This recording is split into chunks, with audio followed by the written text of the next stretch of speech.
Naamini kabisa kwamba uko vizuri. Once again tumekutana hapa tuzungumze kile kinachoendelea katika mpira wa miguu Tanzania.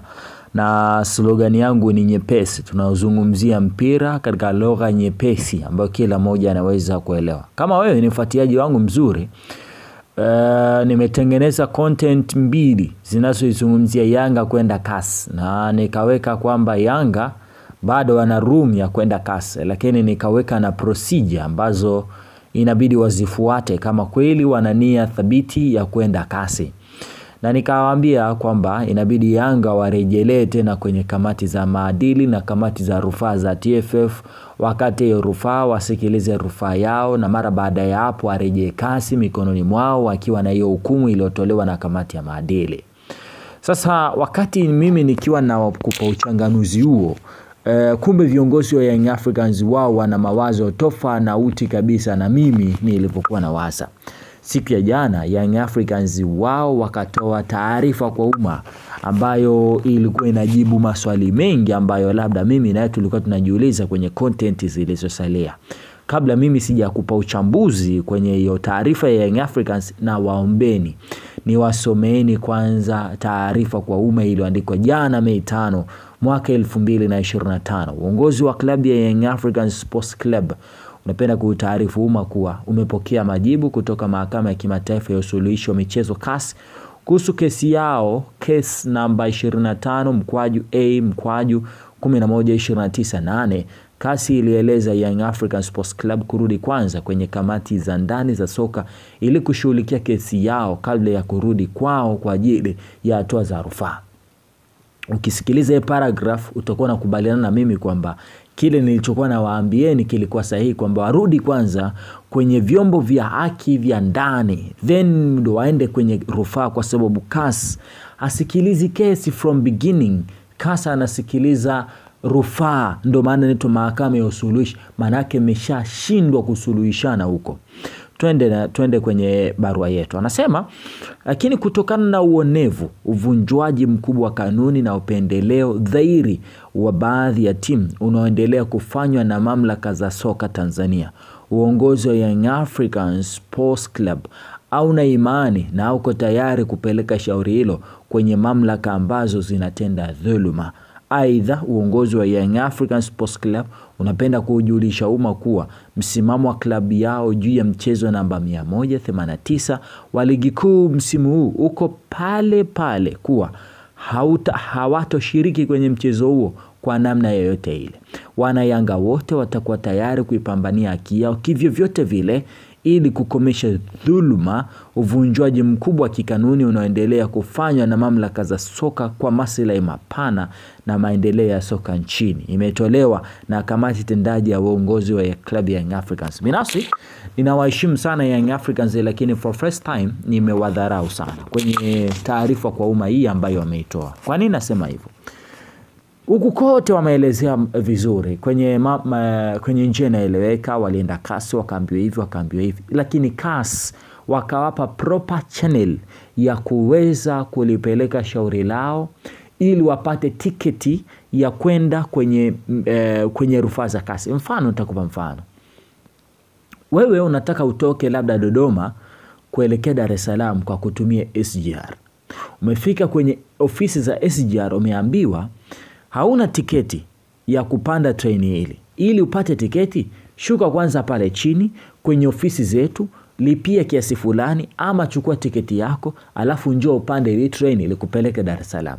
Alafu wewe utoke pale nje useme, wale wanaokata tiketi mimi sina imani nao kabisa, kwa hiyo nimesusa hata Dar es Salaam siendi na nitapigania haki yangu. Watu watakushangaa kwa sababu ule ndio utaratibu. Utaratibu ni kwamba Yanga walistahili kwenda kwenye hizo kamati. Kususa kwenda kwenye hizo kamati manake ni kusema kwamba hauna tena sababu ya kuwashtaki, si ndio? Bodi ya ligi kuu Tanzania bara, Simba pamoja na Yanga, na hauna sababu tena ya kupambania hiyo haki. Pamoja na hayo, Young Africans wanalalamika kwamba kuna dhuluma ambayo imekuwa ikitendeka na wako tayari kupambania haki yao. Swali la kujiuliza, au wanapambania haki yao? Kwa sababu lazima waoneshe wana Young Africans kwamba wana Young Africans wote wako tayari kuipambania haki yao. Na sisi tukuuliza, hiyo haki yako unaotaka kupambana nayo, utaipambana nayo kwa njia ipi? Kwa kuandamana, kwa kugoma, kwa kususa, kwa kuacha kucheza mpira, au kwa kufanya vipi? Unasema hauamini hizo mamlaka za kimpira, lakini unaendelea kushiriki michuano yao. Umeendelea kushiriki michuano ya Muungano, umeshiriki michuano ya CRDB, unashiriki michuano ya Ligi Kuu Tanzania Bara, bado una imani nao, lakini bado unashiriki michuano yao. Kwa sababu zipi? So kwangu mimi nadhani hii ni moja kati ya taarifa kwa umma ambayo ina mapungufu mengi sana ambayo Young Africans wameitoa, na kimsingi wao sasa wanajiweka katika mtego wa kuonesha kwamba wao ndio watukutu na wana agenda yao ya kumtoa mtu madarakani, na si kama wanapambana na taasisi za kimpira, ila wanapambana na watu fulani ambao wanadhani hawana mamlaka ya kukaa kwenye mpira. Na inawezekana kabisa Young Africans anatumika na baadhi ya watu ambao mimi na watu wajui. TFF wafanye nini katika hili? Ama Yanga wafanye nini katika hili? TFF wanaweza, viongozi wa TFF na bodi ya Ligi Kuu Tanzania Bara waweza fanya mambo mawili. Jambo la kwanza ni kujishusha, kufunika kombe mwanaharamu apite. Labda wao wajiuzulu ili Young Africans waendelee na mambo yao kama ambavyo Young Africans wanavyotaka. Na hicho ni kitu kigumu sana kufanyika.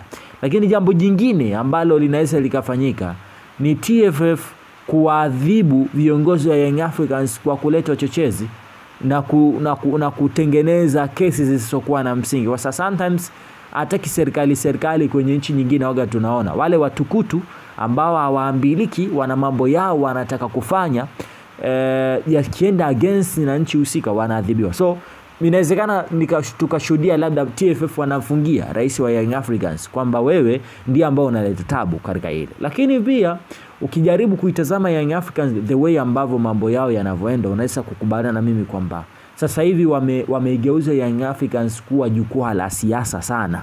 Yani Young Africans ni sehemu ambayo wanapiga siasa sana zaidi ya kucheza mpira. Wametolewa kwenye michuano ya CAF Champions League, ukiangalia the way wanavyocheza hawaburudishi sana kama ambavyo tulitarajia.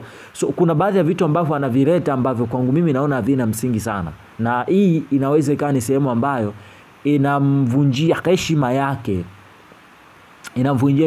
Engineers. My concern is Young Africans waachane na hii kitu, waendelee na mambo mengine, wakubali kwamba wameonewa, ndio wameonewa, lakini wacheze mpira na mambo mengine hawezi kuendelea. Hakuna revenge nzuri katika football kama revenge ya kupata matokeo mazuri uwanjani. Pamoja na figisu utakazofanyiwa, shinda mechi zako. Pamoja na figisu utakazofanyiwa, wafunge wale ambao nadhani wananunulika na wananunua. End of the day utaweza kuona maisha yanavyoenda, na hata hao wanaofanya dhuluma watakaa pembeni. So kwangu mimi hii engineer hii kitu inabidi aitazame kwa jicho la karibu sana. Kama si hivyo inaweza ikamleta tabu sana katika uongozi.